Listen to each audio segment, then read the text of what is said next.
अजय साहब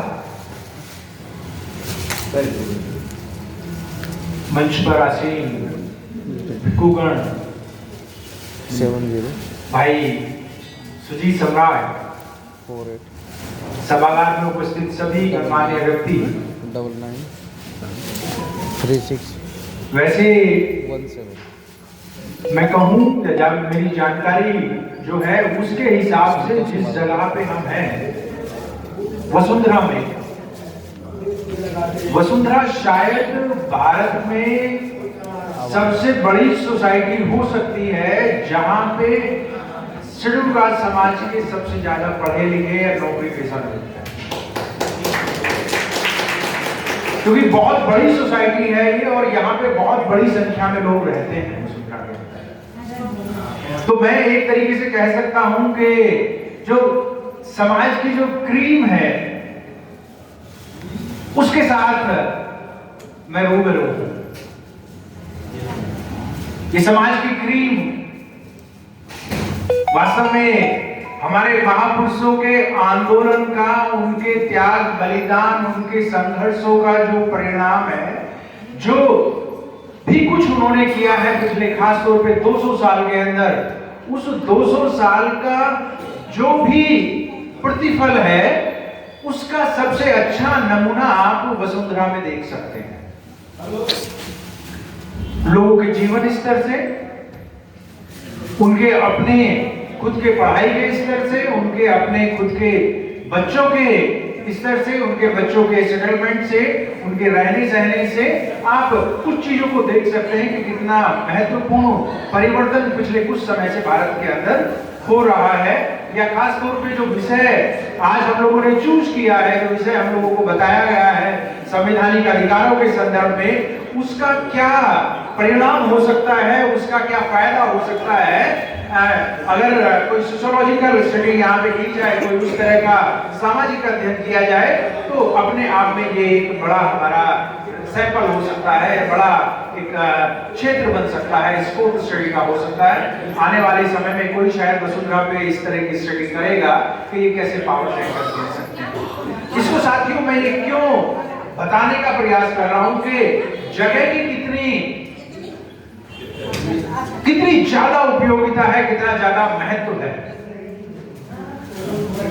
बहुत ज्यादा लोग यहाँ पे उत्तर प्रदेश से आके रहने वाले हैं, ये मैं जानता हूं, लेकिन उत्तर प्रदेश के 3 शहरों को देखिए। जैसे सबसे नजदीक में यहाँ पे हापुड़ है, उसके बाद आगरा है, उसके बाद कानपुर है, लेकिन ये हमारे आंदोलन के 3 सामान्य शहर नहीं है, ये हमारे आंदोलन के गढ़ हैं। और ये गढ़ इस वजह से है क्योंकि तीनों जगह पे जब बाबा साहब 1942 में अंग्रेजों से अपनी बात करते हैं, उनके सामने बात करते हैं, तो वो एक नारा देते हैं सेपरेट सेटलमेंट का।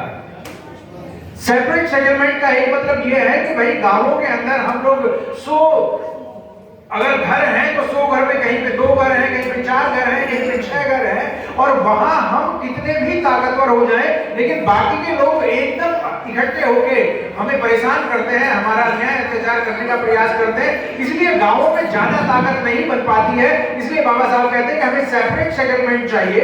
अंग्रेजों के सामने उनकी बातचीत भी होती है, और अंग्रेज 1943 में बाबा साहब को कहते भी हैं कि 20 साल में हम ये बात करने का प्रयास करेंगे। लेकिन आप जानते हैं कि युद्ध के बाद सब कुछ बदल जाता है, युद्ध के समय में सब कुछ बदल जाता है, अंग्रेजों को खुद लेने के देने पड़ जाते हैं और उनको छोड़ के जाना पड़ता है। लेकिन बाबा साहब की उस बात का समाज के कुछ लोगों पे प्रभाव पड़ता है, और ये जो आगरा में कह रहा हूं, ये कानपुर में कह रहा हूं, ये हापुड़ में कह रहा हूं, इन शहरों में या इन कस्बों में, जैसे हापुड़ कस्बा है, इन शहरों में इनके आसपास के गांवों से लोग अपने पुराने धंधों को छोड़ के, अपने पुराने गांवों को छोड़ के इन जगह पे आते हैं और अपनी ताकत बनाते हैं। आज भी चाहे कानपुर हो, चाहे आगरा हो, चाहे हापुड़ हो, ये हमारे पावर सेंटर बने हुए हैं। मैं समझता हूं कि अगर हम उस विचार से अपने आप को जोड़े तो वसुंधरा भी एक पावर सेंटर बन सकता है।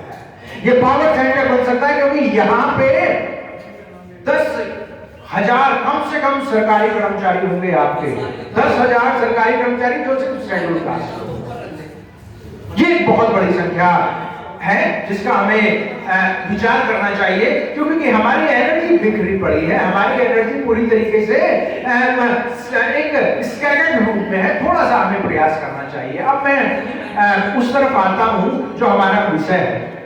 विषय साथियों संवैधानिक अधिकारों के संदर्भ में है, और संवैधानिक अधिकार या संविधान का हमारे आंदोलन में क्या महत्व है, इस बात को यहाँ पे हमारे जो बुजुर्ग साथी बैठे हैं, जो हमारे सीनियर साथी बैठे हैं, उनसे बढ़िया कोई नहीं समझ सकता है।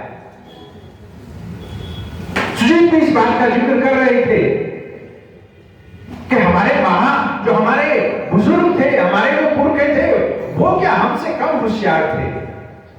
उन्होंने क्या हमसे कम मेहनत की थी?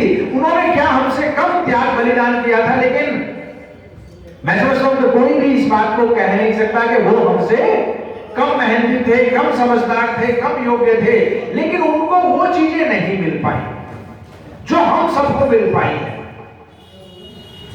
जिन परिस्थितियों में उनको रहना पड़ा, जिन अन्याय, अत्याचार, अपमान की व्यवस्था में उनको रहना पड़ा, उस सब के बावजूद अगर सिर्फ हम अपने दादाओं के बारे में, अपने नानाओं के बारे में, अपनी दादियों के बारे में, अपनी नानियों के बारे में सोचे, सिर्फ 3 पीढ़ियों पहले ही सोचे, तो लगेगा कि जमीन आसमान का फर्क आ गया है। जमीन आसमान से कम का फर्क नहीं आया है, उससे ज्यादा ही हो सकता है अगर आप उसको समझने का प्रयास करें। तो फिर ये क्या हो गया कि भाई इतना ज्यादा परिवर्तन कैसे आ गया? संविधान से। उस समय पे हमको अधिकार नहीं था, उस समय पे हमको संवैधानिक सुरक्षा नहीं थी, लेकिन अब ये संवैधानिक सुरक्षा मिली हुई है। इसलिए बहुत सारे लोगों को अपने जीवन को सम्मानजनक तरीके से जीने का अवसर मिल रहा है। हम सब लोग उस व्यवस्था से फायदा उठा के अपना एक सम्मानजनक जीवन जीने का प्रयास कर रहे हैं। ये बिल्कुल सही है कि इसको सिर्फ और सिर्फ संविधान के द्वारा ही संभव बनाया जा सका है। संविधान नहीं होता, संवैधानिक सुरक्षाएं नहीं होती, उस तरह के प्रावधान नहीं होते, तो हमारे लिए भी ये संभव नहीं था। बाबा साहब तक को संभव नहीं हो पाया, बाबा साहब की पीढ़ी को संभव नहीं हो पाया, जो इतने योग्य, इतने महान लोग थे, तो फिर हमारे लिए बहुत मुश्किल हो जाता। यहीं पे एक बात मैं कहना चाहूंगा कि हमारे पूर्वजों ने मेहनत की, हमारे पूर्वजों ने मेहनत की, हमारे बाप दादाओं ने मेहनत की, तो हम यहां तक पहुंचे हैं। उन्होंने संघर्ष किया तो हम यहां तक पहुंचे हैं। जिस बात की तरफ सुजीत इशारा करने की प्रयास कर रहे थे कि अगली पीढ़ी थोड़ा सा खतरे में है, तो मैं यहां पे ये कहूंगा कि अगर हम संघर्ष नहीं करेंगे, अगर हम मेहनत नहीं करेंगे, अगर हम त्याग नहीं करेंगे, तो हमारी आने वाली पीढ़ी इतनी सुरक्षित नहीं हो पाएगी, इतना बढ़िया जीवन नहीं जी पाएगी। ये तो जैसी बुनियाद होगी ऐसी बिल्डिंग बनेगी। हमारे बाप दादाओं ने मेहनत की, संघर्ष किया, तो हमें यहां तक पहुंचाया है। अगर हम सुख सुविधाओं का जीवन जिएंगे, तो हमारी आने वाली पीढ़ी भी जो है वो औसत ही बन पाएगी, इससे ज्यादा नहीं बन पाएगी। ये बिल्कुल सामान्य सा नियम है, इसमें कोई रॉकेट साइंस नहीं है। तो जितना ज्यादा हमें करना चाहिए, जितना ज्यादा हमें मेहनत करनी चाहिए, उतनी मेहनत अगर हम नहीं कर रहे, तो फिर बाबा साहब वही जो बात कहते हैं कि भाई हमें, और इवन वो तो यहां तक कहते हैं कि भाई हमें और जानवरों में कोई खास फर्क नहीं रह जाएगा, क्योंकि सभी लोग जानवरों की तरह आएंगे चले जाएंगे, तो जानवरों में हमें क्या फर्क रहेगा? फिर हमें ज्यादा मेहनत करने की जरूरत है। ये जो संविधान की बात आ रही है, तो ये संविधान को थोड़ा सा हम समझने का प्रयास करें। सभी यहाँ पे मैं समझता हूँ कि पढ़े लिखे साथी हैं, तो 5 मिनट का समय आप जरूर मुझे थोड़ा सा इसका बैकग्राउंड बनाने के लिए देंगे, और फिर मैं 10 मिनट में अपनी बात समाप्त करूंगा। राजनीति विज्ञान में एक बहुत महत्वपूर्ण व्यक्ति हुए हैं, जिनको हम कई लोग जो है फादर ऑफ पॉलिटिकल साइंस बोलते हैं। अरिस्टोटल का नाम आप लोगों ने सुना होगा। अरिस्टोटल जो है, उनके बारे में कहा जाता है कि उन्होंने दुनिया के 158 देशों के संविधानों का अध्ययन किया, और फिर एक किताब लिखी जिसका नाम था द पॉलिटिक्स। 158 देशों के संविधानों का अध्ययन करने के बाद उन्होंने पॉलिटिक्स नाम की किताब लिखी, और फिर ये बात वो कहते हैं कि संविधान वास्तव में क्या है। तो वो संविधान कहते हैं कि ये वास्तव में सरकार चलाने के कुछ नियम मात्र नहीं है कि किस तरीके से सरकार बनेगी, किस तरीके से सरकार बिगड़ेगी, किस तरीके से सरकार को बदला जा सकता है। सिर्फ यही संविधान नहीं है, बल्कि वो कहते हैं संविधान का मतलब है कि वहां की सामाजिक व्यवस्था, वहां की धार्मिक व्यवस्था, वहां की सांस्कृतिक व्यवस्था, वहां की आर्थिक व्यवस्था और वहां की राजनीतिक व्यवस्था कैसी है, इन सबको मिलकर संविधान बनता है। संविधान कोई एक दस्तावेज नहीं है, संविधान एक छोटा सा किताब नहीं है, बल्कि संविधान वहां के संपूर्ण मानवीय संबंधों का सामुच्य है या उसका पूरा का पूरा निचोड़ है। संविधान ऐसा ही होगा जैसे वहां के लोग होंगे, जैसे उनका जीवन होगा। इसलिए जब संविधान को हम एक किताब मात्र के रूप में, संविधान को एक सिर्फ राजनीतिक किताब के रूप में देखने लगते हैं, तो उसका हम बहुत सरलीकरण कर देते हैं, उसको बहुत छोटा बना देते हैं। वास्तव में संविधान एक बहुत व्यापक अवधारणा है। आप लोगों ने ऐसा ही एक और व्यक्ति का नाम सुना होगा जिसको हम मैकियावेली बोलते हैं।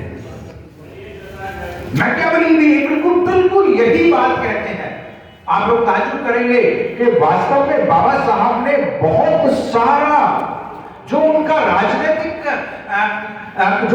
सिद्धांत है, राजनीतिक समझ है, वो बहुत सारी मैकियावेली से ली है। चाहे वो धर्म के संदर्भ में हो, चाहे वो समाज के संदर्भ में हो, चाहे वो राजनीति के संदर्भ में हो, और जो ये बात मैं अभी आपको बता रहा हूं, चाहे वो संविधान के संदर्भ में हो। मैकियावेली इस बात को कहते हैं कि संविधान is not just a legal और constitutional document, it needs corresponding socio cultural economic network, socio-cultural economic network, then only constitution can be successful। अगर ये इतनी बड़ी चीज है तो वो कहते हैं कि संविधान जो नियम कानून है, जब तक उनको सशक्त बनाने के लिए, जब तक उनको सपोर्ट देने के लिए सामाजिक, सांस्कृतिक और आर्थिक संस्थाएं नहीं बनेगी, तब तक संविधान कुछ नहीं है। कार्ल मार्क्स कहते हैं कि संविधान का कोई मतलब नहीं है, संविधान को लागू करने वाले लोग कैसे हैं, ये महत्वपूर्ण है। संविधान को लागू करने वाले लोगों की क्लास क्या है, या भारत के संदर्भ में कहें कि उनकी जाति क्या है, ये महत्वपूर्ण है। ये कार्ल मार्क्स ने कहा। आपको ये लग रहा होगा कि बिल्कुल बाबा साहब की बात कह रहे हैं। बाबा साहब ने बिल्कुल यही कहा। संविधान अपने आप में बिल्कुल महत्वपूर्ण, संविधान को लागू करने वाले लोग महत्वपूर्ण हैं। और संविधान अगर अच्छा भी है और संविधान को लागू करने वाले लोग निष्कृष्ट हैं, जातिवादी, सामंतीवादी, मक्कार हैं, तो फिर कितना भी अच्छा संविधान हो, उससे कोई फायदा नहीं होने वाला है। लेकिन संविधान अगर सामान्य भी है, संविधान अगर औसत भी है और उसको लागू करने वाले लोग मानवीय हैं, नैतिक हैं, वो वैज्ञानिक हैं, तो वो व्यवस्था को परिवर्तित कर सकते हैं। दुनिया में बहुत सारे देश जो महान बने हैं, वहां पे ऐसा नहीं कि कोई बहुत महान संविधान उनके हाथों में है। आप समझ सकते हैं कि लोगों की भावनाएं जो हैं वो अगर निर्बल हैं, लोगों की भावचित्त अगर उनका अच्छा है, तो फिर चीजें बनती जाती हैं। तो भारतीय संविधान के संदर्भ में भी हमें इस बात को समझना पड़ेगा कि इस संविधान को लागू कौन कर रहा है।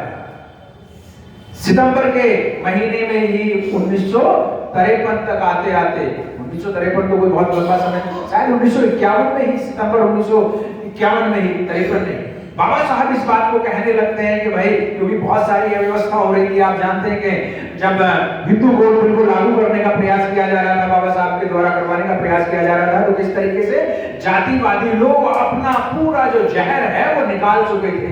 नेहरू जो है अपनी पूरी जनेऊ दिखा चुके थे। लगभग हर व्यक्ति पूरी तरीके से अपने आप को एक्सपोज कर चुका था कि भाई हमने जो स्वतंत्रता, तथाकथित स्वतंत्रता का जो नारा दिया था, वो वास्तव में सत्ता को हथियाने के लिए था, देश को स्वतंत्र बनाने के लिए नहीं था, देश के लोगों को स्वतंत्र बनाने के लिए नहीं था, बल्कि जातिवादी लोगों के द्वारा सत्ता को हथियाने का वो आंदोलन था। इसलिए 1947 में जो भारत में सरकार बनती है, और साथियों इसको मैं कुछ जिम्मेदारी के साथ इस बात को कह रहा हूं कि 1947 में भारत में जो सरकार बनती है, वास्तव में भारत में ये पहली ब्राह्मणवादी सरकार बनती है। उससे पहले इतिहास में कभी भी, चाहे कोई फालतू की बात करे, कुछ करे, इतिहास में कोई सबूत नहीं है कि राष्ट्रीय स्तर पर किसी ब्राह्मण व्यक्ति की या ब्राह्मणवादी कोई सरकार भारत में कभी भी बनी हो। कहीं भी कोई छोटे मोटे राज्य में उन्होंने जरूर सरकार बन गई होगी, लेकिन 1947 में पहली बार उनकी सरकार बनती है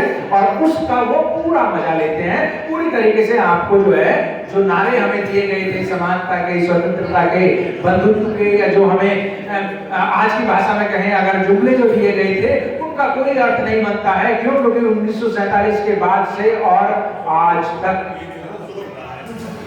75 साल के समय में 4-5 पॉइंट्स अगर हम देखने का प्रयास करें कि ये बात सही है कि हम में से करोड़ों लोग, जैसे रिजर्वेशन का ही एक इशू है, रिजर्वेशन क्योंकि संविधान में बाबा साहब और हमारे महापुरुषों ने बहुत लड़ने के बाद, हालांकि रिजर्वेशन भी कोई हमारा मुद्दा नहीं था, आप जानते हैं कि हम